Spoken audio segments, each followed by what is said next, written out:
शुभ सकाळ सगळ्या यूट्यूब फॅमिलीला माझा नमस्कार। तर चला आता सकाळचे वाजलेले आहे तिथे 7। आंघोळ वगैरे आवरून झालेले आहे। आता मला करायचा आहे स्वयंपाक, कारण आता डबा पण बनवायचा आहे आणि सगळ्यांना जेवणासाठी घरातल्यांना स्वयंपाक पण करायचा आहे।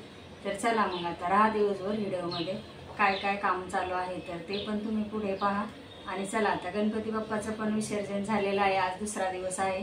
तर चला मग आता गणपती बाप्पाला निरोप देऊन झालेला आहे। आता चला करूया आपण दुसऱ्या ब्लॉकला चालू। चला बाय सगळ्यांना।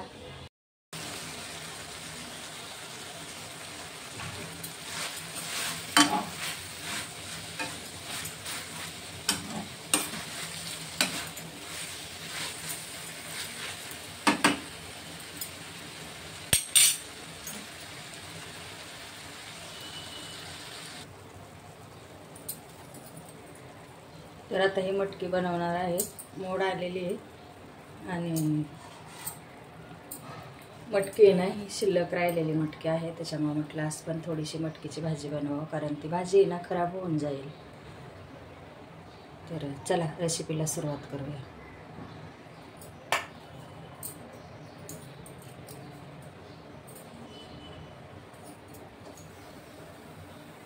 तर आता तेल टाकून घेते याच्यामध्ये।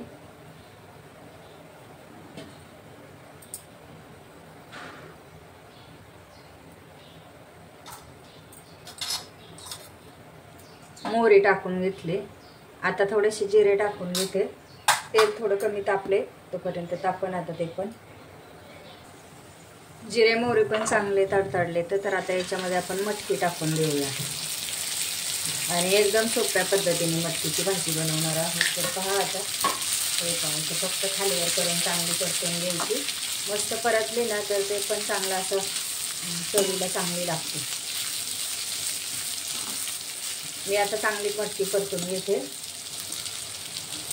आता त्याच्यामध्ये मी थोडंसं मीठ टाकणार आहे। हा बघा मीठ पण टाकून घेतलं थोडंसं, परत टाकून लागलं तर आधी थोडंसं टाकून परतून घेते।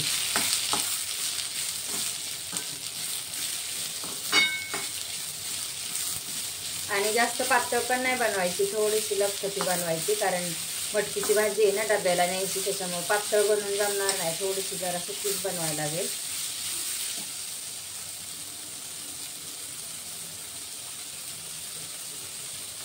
तर आपण याच्यात हळद टाकून घेऊया। हळद पण टाकून झाली।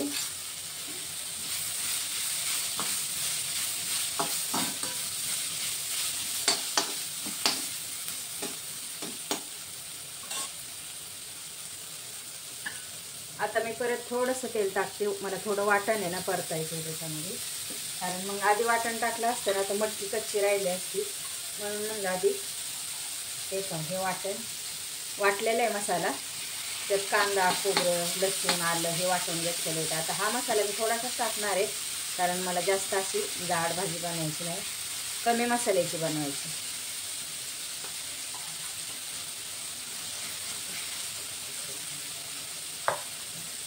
तर चांगलं परतून घेते आता हा मसाला। तर याच्यामध्ये मी आता टाकणार आहे घरगुती लाल मसाला, रोजच्या स्वयंपाकातला, जरा झणझणीत बनवते थोडीशी। तर आता हा पण मसाला मी असंच परतून घेते। थोडीशी वेगळ्या टाईपने भाजी बनवलेली मटकीची, अशी छान होती, कारण मटकी पण चांगली भाजली जाते ना त्याच्यामुळे। तर मसाला चांगला परतून घ्यायचा। आपण आता याच्यामध्येच परतून घेऊया आता एकत्र कालून सगळं, म्हणजे मटकी पण परतन आणि मसाला पण परतन। तर आता यात फक्त काहीच टाकायचं नाही, लागलं तर मीठ टाकूया।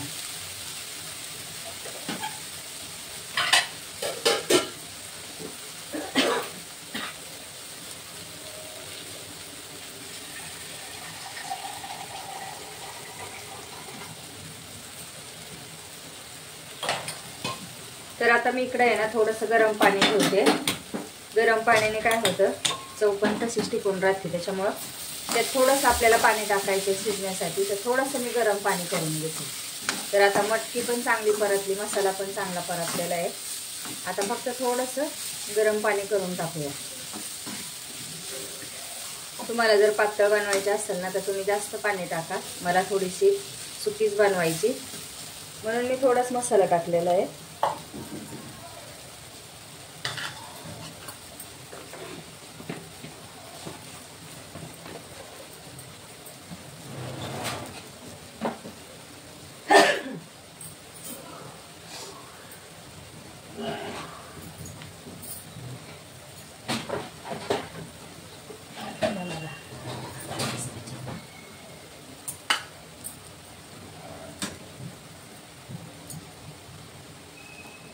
पाणी पण गरम झालंय थोडंसं. आता हे पाणी टाकते मी.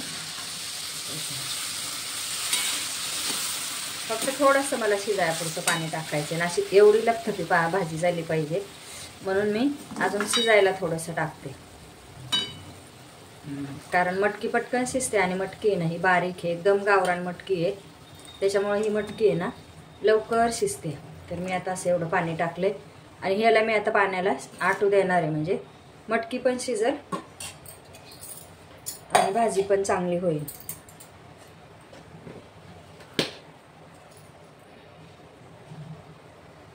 तर आता भाजीला उकळी आली. मी अजून थोडंसं मीठ टाकून घेते कारण कमी टाकलं होतं ना थोडंसं. तर आता परत टाकून घेतलं थोडं. तर आता भाजीला उकळी आली. मी वरून थोडीशी कोथिंबीर पण टाकते.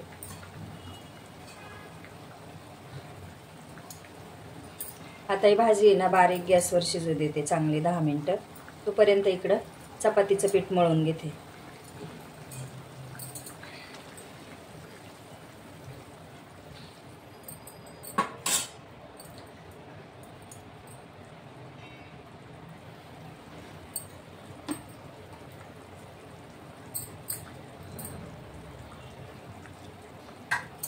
चला मग भाजी झाल्यावर तुम्हाला दाखवते.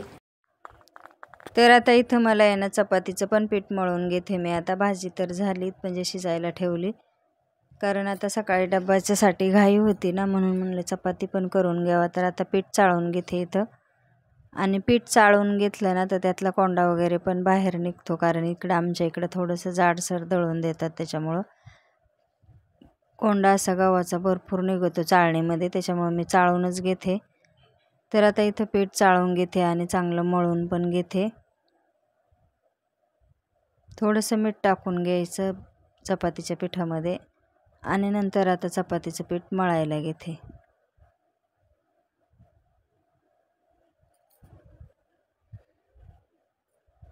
लागेल तसं पाणी टाकायचं पिठामध्ये, एकदम टाकायचं नाही. आणि मग पिठाचा गोळा मळत मळत जसं लागेल तसं पाणी टाकून घ्यायचं.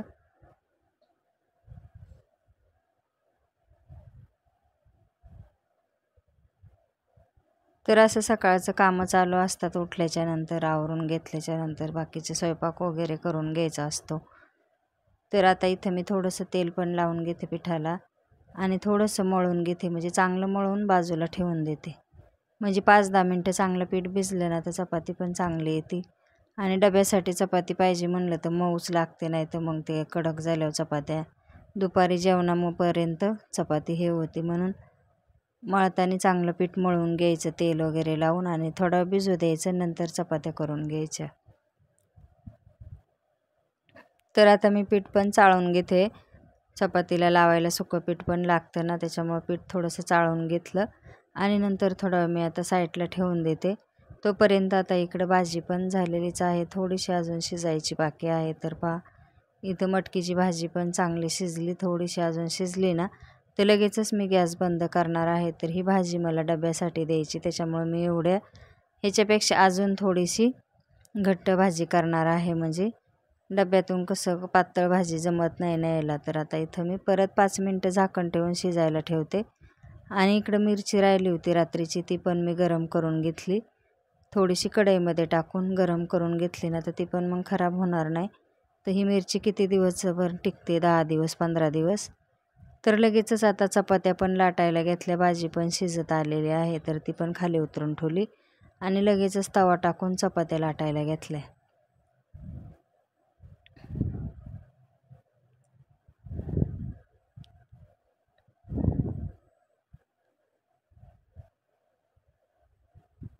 चपात्या पण थोड्याशा होत आलेल्या आहेत, थोड्याच बाकी आहेत, कारण मी डब्यापुरत्याच चपात्या करते आणि नंतर 1-2 भाकरीसुद्धा करणार आहे. तर आता चपात्या झाल्याच्या नंतर भाकरी पण करून घेते.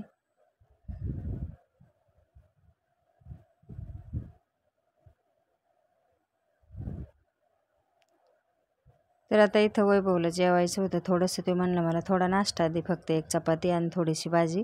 तर त्याला एवढं सकाळचा नाश्ता दिलेला आहे. ते म्हणलं थोडंच दे, जास्त देऊ नको, सकाळी सकाळी काय जास्त जात नाही आणि डबा पण घेऊन जातो. तर मग मी परत राहिलेल्या चपात्या केल्या.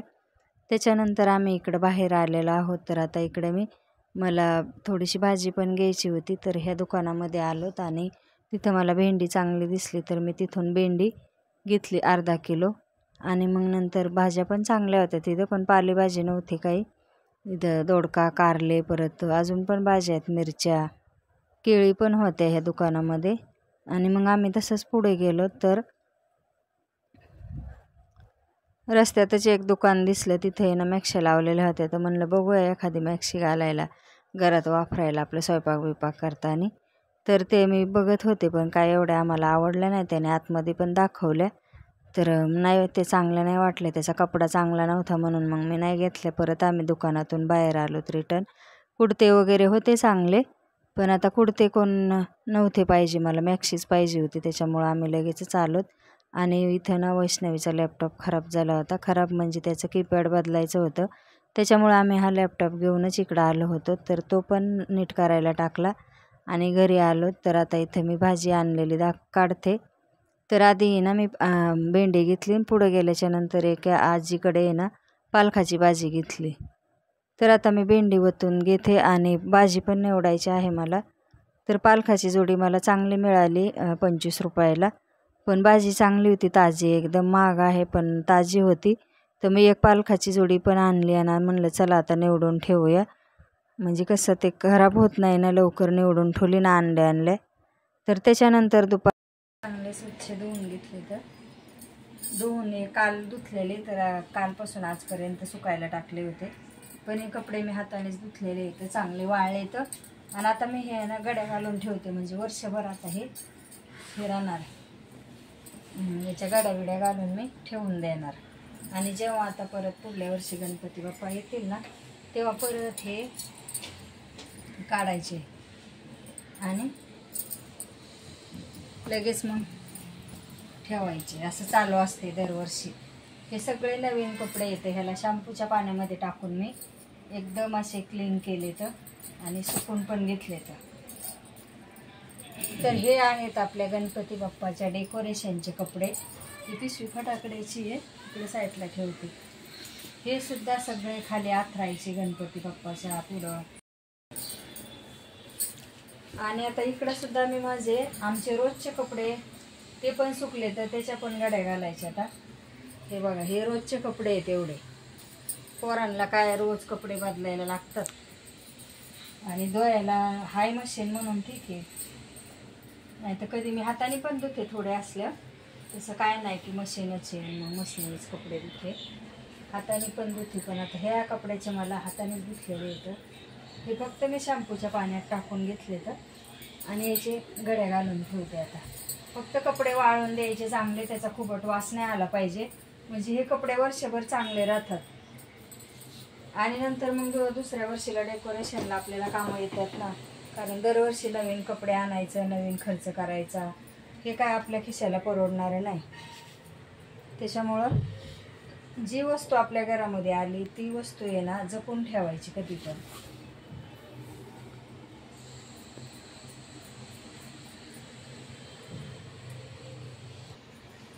तर आता याच्या टाचण्या वगैरे मी सगळं काढून टाकलं. ह्याला पण टाचण्या लावल्या होत्या पोरांनी, कारण डेकोरेशनला आहे ना सगळं शिलाई करायला लागते, टाचण्या मारावं लागते. आता जागा त्याला टाचण्या लावल्याशिवाय कपडाच हा राहत नाही व्यवस्थित.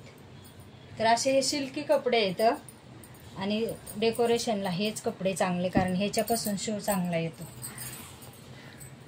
मी आता सगळ्या कपड्याच्या गड्या घालून घेते.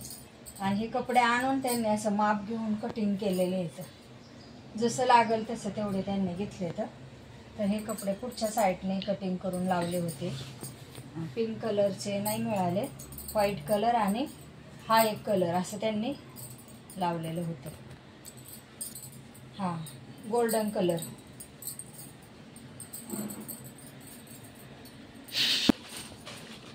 तर चला मग आता मी ना हे कपडे पॅक करून ठेवते. याच्यातनं राहिलेले फटाकडे येतं गणपती बाप्पाचे उरलेले, ही बाजूला ठेवते. मला वाटलं रिकामी पिशवी आहे. हे सगळे कपडे चांगले, एक कपडा शिल्लक राहिलेला आहे, काय वापरलेला नाही आम्ही. ह्याची पण अशी गडी करून व्यवस्थित.